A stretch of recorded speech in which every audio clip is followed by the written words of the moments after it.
Minnesota Vikings will be looking to add some offensive line help this offseason, thankfully. An interesting name that has popped up, could be in the mix, is that of former Viking Mike Harris, who had to retire 4 years ago due to a congenital brain condition.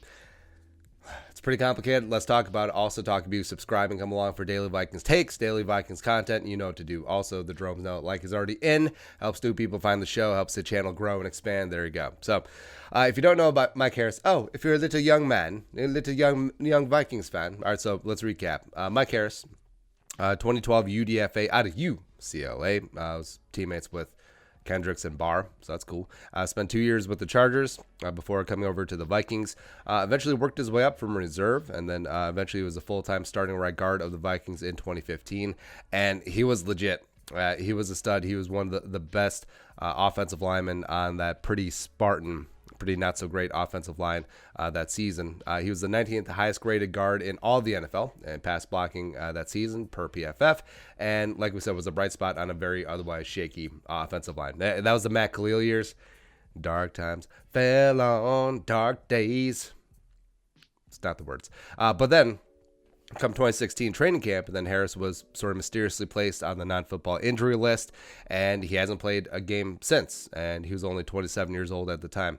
Like I said, it was a mystery for a while. We had heard is something to do maybe with concussions, maybe with his brain, etc. Then it did come out that he has a congenital issue called brain arteriovenous malformation, which, according to the Mayo Clinic, is a tangle of abnormal blood vessels connecting arteries and veins in the brain. So, not great, not ideal. And also, it says that this can lead to brain hemorrhages, reduce oxygen to the brain damage, etc. So, obviously, in today's climate, we're talking about traumatic brain injury, talking about the brain health in general with these NFL players.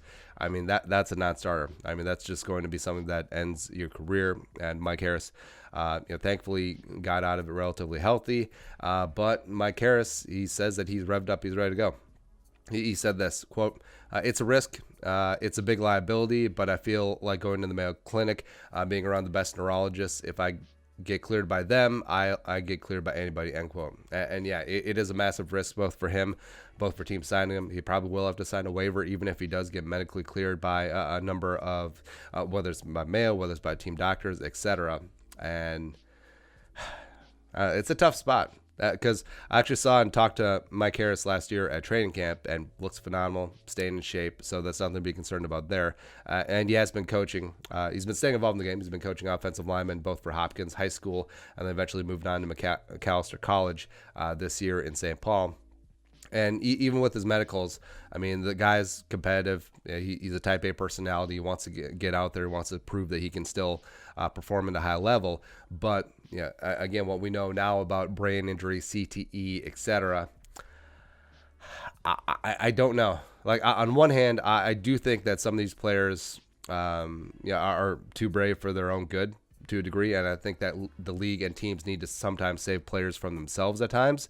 But on the other hand, I mean, Harris, he's a grown-ass man. He's an adult. He can make his own decisions, and no one would know himself and his brain more than he does. Yeah, after 4 years after all those battery of medical tests, I'm sure that he's undergone. So, I mean, if his doctors do clear him and he's in football shape and he wants to come back, which he clearly does, I would be intrigued. I would, because yes, he is 31 years old, but he's been away from the game for 4 years, which is going to be great on the body in general.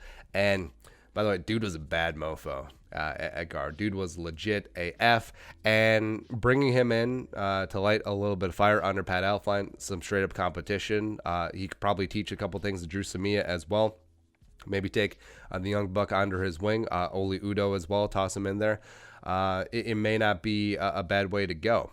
And also, I mean, I don't think Pat is going to be on this team next year. But again, it is tough because sometimes all it could take is one play and then finito. That is it. Or it could worsen his condition. So whatever he decides, I hope it works out for the best for him. I mean, he's a cool dude. He's a smart dude. He definitely has a future in coaching if he wants to go down that route. But, I mean, if he really does want to come back, strap it on one more time, and the doctors clear him, I mean, God bless. And also, I mean, the Vikings could certainly find a spot for him.